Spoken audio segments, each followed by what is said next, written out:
On the news, 10 feared dead as building collapse in Ibadan.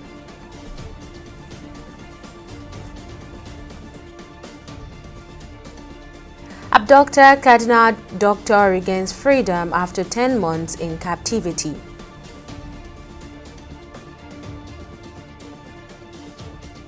And Senate and House of Reps to jointly investigate sabotage in oil and gas industry. Thank you for joining us on the news on TV 360 Nigeria. I'm Tamilore Akinkwole. 10 bodies have been recovered from the debris of a collapsed building in Jagade area of Olunloyo, Ibadan, with several others injured following the incident. According to Oyo State Fire Service General Manager Yemi Akinyinka, the service received a distress call around 2 a.m. prompting rescue efforts that saved 7 people, although the operation is still ongoing. The Oyo Police Command also confirmed the tragic development, saying that security has been reinforced around the site to prevent potential looting and protect nearby residents. Police spokesperson Adewale Osifeso noted that investigations have begun to determine the possible cause of the collapse, which left 8 survivors battling severe injuries. And Dr. Ganiyat Popola, a registrar in the ophthalmology department at the National Eye Center in Kaduna, has been freed from her abductors after more than 10 months in captivity. Popola, her husband and her nephew were abducted in December 2023 at the Eye Center senior staff quarters. Her husband was released in March, but Popola and her nephew remained in captivity. In a statement released on Thursday, the Nigerian Association of Resident Doctors expressed immense relief at her return, attributing her release to collective efforts and ongoing advocacy, including a nationwide strike earlier this year to demand action for her release. NARD President Dr. Oshundara Tokwe conveyed gratitude to all those who supported efforts to secure Popola's safe return, urging continued unity in the fight for safety and security in Nigeria. The association also confirmed the release of Popola's nephew. Meanwhile, the Nigerian Governors Forum and the National Council of Traditional Rulers have jointly established a committee to explore expanding the role of royal fathers in the ongoing constitutional amendment process within the National Assembly. The groups met at the Presidential Villa in Abuja, led by the chairman of the NGF and Kwara State Governor, Abdurrahman Abdurrasak, to discuss how traditional leaders could formally contribute to governance. Ogun State Governor Dakwa Abiodun, who attended the meeting, briefed correspondents noting the importance of empowering traditional rulers in governance, particularly in community policing and intelligence sharing for enhanced security. A very inclusive document that seeks to empower our Royal Majesties and Royal Highnesses more and seeks to involve them in governance, peace, security of our various states across the country, including the FCT. We further deliberated also on the issues of peace and security, food security, and all other emerging threats.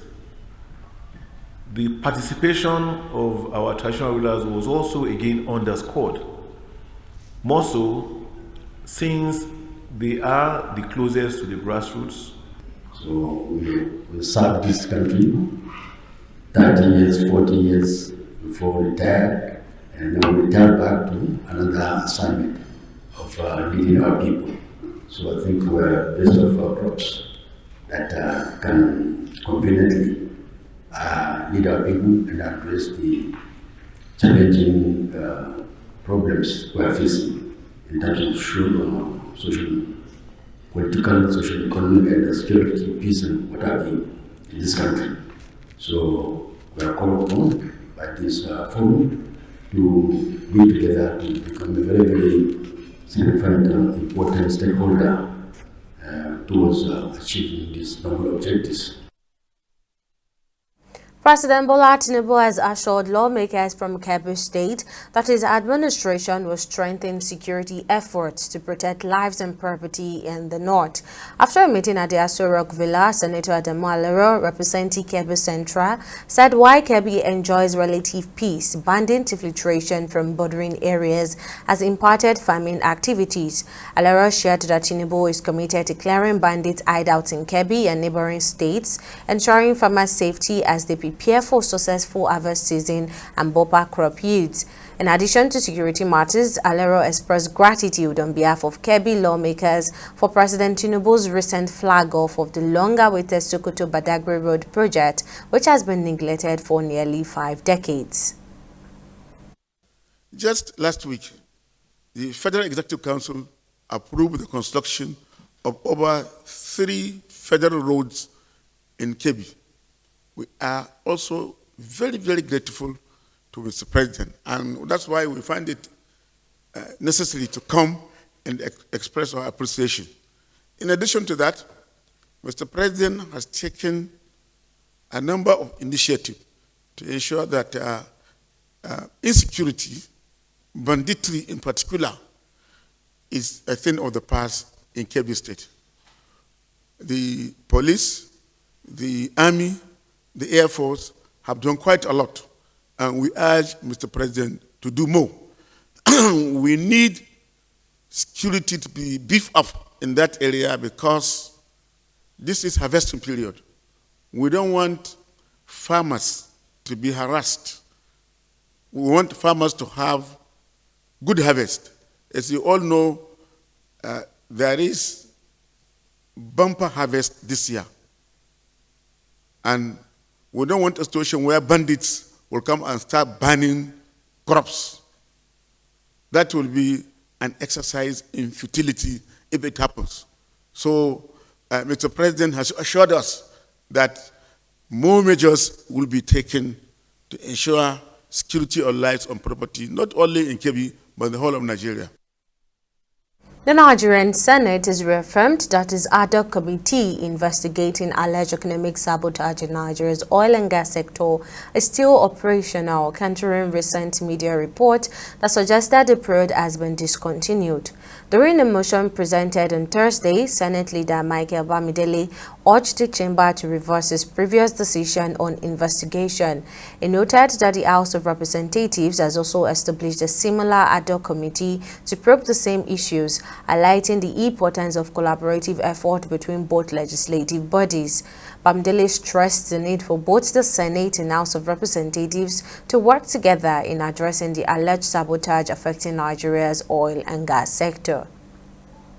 The Senate equally observes that there is need for the ad hoc committees of the two chambers to work jointly to avoid duplication and clash in the discharge of their assignment. Accordingly, Mr. President, distinguished colleagues, the Senate resolves to 1. Recapture the title of the ad hoc committee to National Assembly Joint Ad hoc Committee to investigate alleged economic sabotage in the Nigerian petroleum industry. That the resolution of the Senate be communicated to the House of Representatives, following which the joint ad hoc committee will be inaugurated by the presiding officers of both chambers. Those in favor of this prayer, say aye. Those against, say nay. The ayes have it. Civil society organizations are calling on Lagos residents to actively engage in governance through participatory approaches. This message was emphasized at the Citizens Accountability and Rights Forum, organized by the Committee for the Defense of Human Rights (CDHR) in collaboration with the Center for Anti-Corruption and Open Leadership. The forum aimed to bridge the communication gap between the Lagos State government and its residents, ensuring the policies effectively benefit the common man. During the event, Debo Adeniran, president of CDHR and chairman of CACOL, underscored the importance of citizens' involvement in infrastructure development through advocacy, feedback, and strategic planning. every politician, every government representative will want to make promises that they will respond to the yearnings of the people. And it will die there if you don't do follow-up. And that is why I made the remark that all of those who have made one complaint or the other should please commit it into writing. We are also recording. Now, all of this will be followed up. And for those who are experiencing the deprivation directly, they should come up so that they will be able to take us to the sites they are talking about. We will also assess it and own their own complaints and make representation, further representation and reinforcement of those representations to the government. So definitely, if they will not attend to all of them, they will definitely attend to some of the complaints. In mega city, we should be able to provide the citizenry all major forms of transportation. The road infrastructure, that is those that want to go on road. The train on rail. If you go on rail, there will be no hold up. So if you go on rail, then there will be lesser demand on vehicular movement on our road. That is just one thing for you. Look at our ferry system now. It's very key and it's very hard. So we have both land transportation, water transportation, rail, and very soon, Mr. Governor, we commence Lagos Airport. All hands are on deck to do that. Advocates of good governance in Nigeria have identified sustainable grassroots governance as a foundation for a resilient democracy and progressive economy. This was the agreement at the just concluded maiden edition of Nigeria Grassroots Governance Summit and Awards, which created a platform for stakeholders to discuss the importance of a resilient democracy and progressive economy. TV360's correspondent Faye Josephs completes the story in this next report. The Nigeria Grassroots Governance Summit and Award is an annual event commemorated on October 30th to honor and appreciate those who have invested immensely to improve their community. Guest speakers at this year's event highlight the need for robust local governance to address pressing issues such as food security, healthcare, education and social equity, urging young people to embrace agriculture. Securing access to affordable, nutritious food is a priority that demands collaborative actions. And as leaders, especially at the grassroots level, it is our responsibility to ensure that no community is left behind in this drive towards sustainable agricultural development. We are living in a world where democracies are under intense pressure. The warning signs are clear: erosion of democratic institutions, rising authoritarianism, and decreasing trust in government. But we must not lose hope. We must work together to build the resilient democracy that can withstand these challenges. The highlight of the summit was the award ceremony recognizing the outstanding performance of local government chairmen in Lagos State. Exceptional local government administrations were recognized for their innovation, transparency, and general contributions to sustainable development. In a call for action, the Executive Director, Hope for the Masses Foundation, says collective commitment to grassroots governance is critical to democratic growth and development. Local governments across the board have been doing quite a lot and nobody has heard about it. And we also found that a lot of people make a lot of noise about federal, state, but nobody thinks about what happens at the local government level.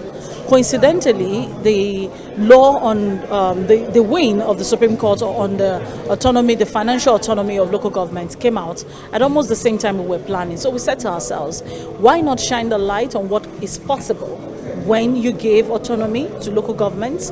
Why not shine the light on the areas, the critical areas where the people at the grassroots would actually need them to be touched, need their lives to be touched. And that's how we came up with the 20 categories which formed the categories of this award today. Other speakers maintain that a resilient democracy and sustainable development can only be realized when local governments actively engage with their communities and deliver essential services. It's a call to duty too to the local government chairmen. They will now be more focused too. They will be given more responsibilities, and they know that they have to give back to the citizenry. They have to give back to the grassroots. The grassroots, whether the local government chairman like it or not, they will be answerable to them. The impact the autonomy now being granted to the local government, financially, right, at least, to the local government, is relative to the people who will be in those roles, really. You can have a good structure, you can have a good system, good policies, but if you have the wrong people there, you still won't achieve anything. The Nigerian government is therefore urged to promote local government autonomy as well as provide essential tools, responsibility and accountability to lead. We'll go on a short break here, but still to come, Nigeria Immigration Service to launch contactless passport renewal from November 1st. Details of the story after this break.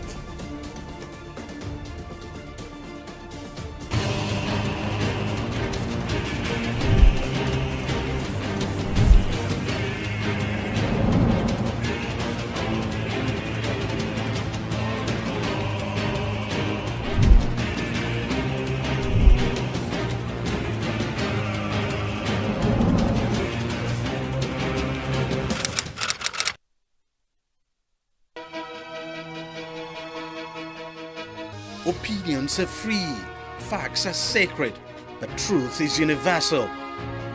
How, in practical terms, can we, for instance, de-escalate the tension? When you go into public office, you must be ready to answer to the people. We know where the enemy is. 3 places. The Lake Chad Basin, the border area between Nigeria and Cameroon, and then the Sambisa Forest.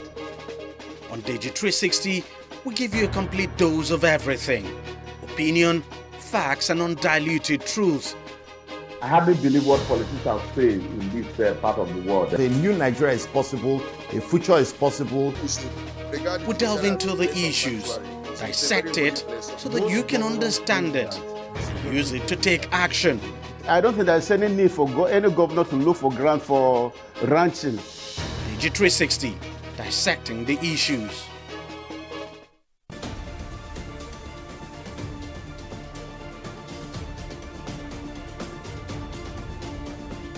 Come back now. Here's a quick recap of our top stories. A tragic building collapse in Jegede area of Ibadan, your state, has resulted in the recovery of 10 bodies with additional reports of injuries. The Oyo State Fire Service received a distress call early Thursday morning about the incident, which trapped several individuals under the rubble. While some residents were rescued alive, the police has since confirmed the fatalities and stated that an investigation is underway to determine the cause of the collapse. We also informed you that Dr. Ganiyat Bopola, a registrar at the National Eye Center in Kaduna, has been released after being kidnapped on December 27, 2023, alongside her husband and nephew.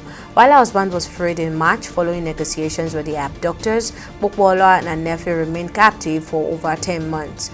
The Nigerian Association of Resident Doctors (NARD) announced our release with gratitude toward those who supported the return, emphasizing the importance of community efforts in creating a safer environment. Now, in case you missed any of the news bulletin or for more updates, you can catch us on Lime's World TV and AVO TV or log on to our website in www.tv360nigeria.com. You can also follow us on our social media platforms on Twitter, Instagram, and YouTube at TV360 Nigeria, or download our mobile app on Google Play Store, Huawei App Gallery, and Apple Store. On Facebook, we're at TV360 Online.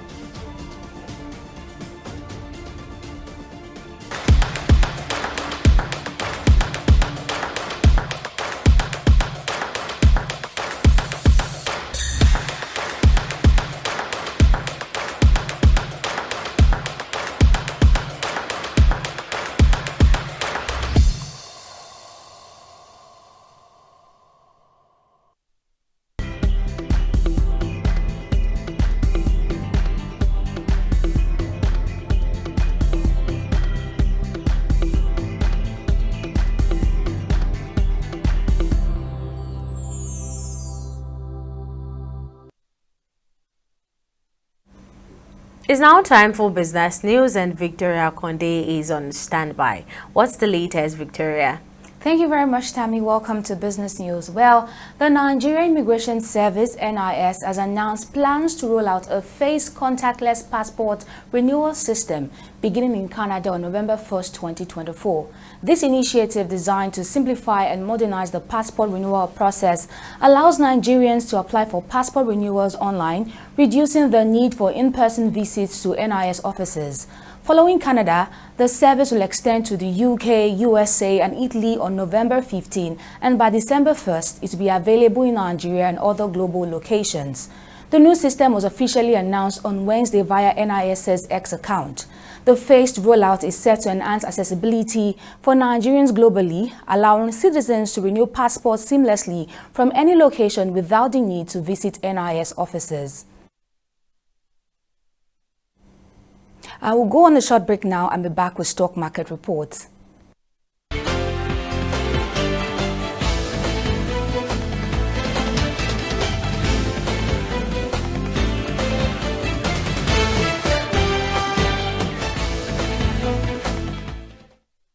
Welcome back. Yeah, the Nigerian exchange market further dipped on the fourth weekday of trading and the last day of the month by 0.38%, with the market capitalization at 59.18 trillion naira. The market's record dip in October was caused by investors who sold mostly industrial and consumer goods stocks despite increased bargains in oil and gas, banking and insurance stocks. In the aggregate, 125 NGS listed equities participated in trading, ending on a negative note as 24 stocks advanced and 26 stocks declined. On the flip side, Aradel Holdings found itself at the bottom of the leaderboard, wrapping up the day with a notable price drop of 10%, settling at 495 naira 10 kobo per share. Hot on its heels was Veritas Capital Assurance, feeling the pressure as well. At the end of today's trading session on the Nigerian Stock Exchange, a total of 532 million shares exchanged hands in the bustling 9,047 deals, racking up a market value of over 8 billion naira. And when this is compared to the previous trading day, which is Wednesday, the 30th of October, there was a 1% dip in volume, a 42% drop in turnover, and a 10% decline in the number of deals. And on the global stage, Thursday saw a world stock indexes take a hit. It looks like the bears are all out in force today, as you can see from the screen behind me. And switching over to the foreign exchange market, the Great British Pound maintained its 2,000 naira basis point at the black market at 2,270 naira. Meanwhile, the dollars and euros are being traded at 1,750 naira and 1,860 naira at the black market respectively. That's it on both business and stock market reports. Back to you, Tammy, for the rest of the news. Thank you for that update, Victoria. Now on the global scene, Kenya's High Court has lifted an order blocking the swearing-in of the newly appointed Deputy President Kithure Kindiki, clearing the way for him to assume office. Judge Anthony Mirima, in his ruling, emphasized the importance of filling the Deputy President office, which has remained vacant amid legal dispute following the impeachment of Kindiki's predecessor, Rigathi Gachagua, who faces charges of gross constitutional violations and inciting ethnic tensions, which he denied, calling them politically motivated, and has filed over 30 legal challenges against his removal. The Gachagas can appeal the High Court's decision to the Supreme Court. The ruling allows Kindiki's swearing-in process to proceed in the interim.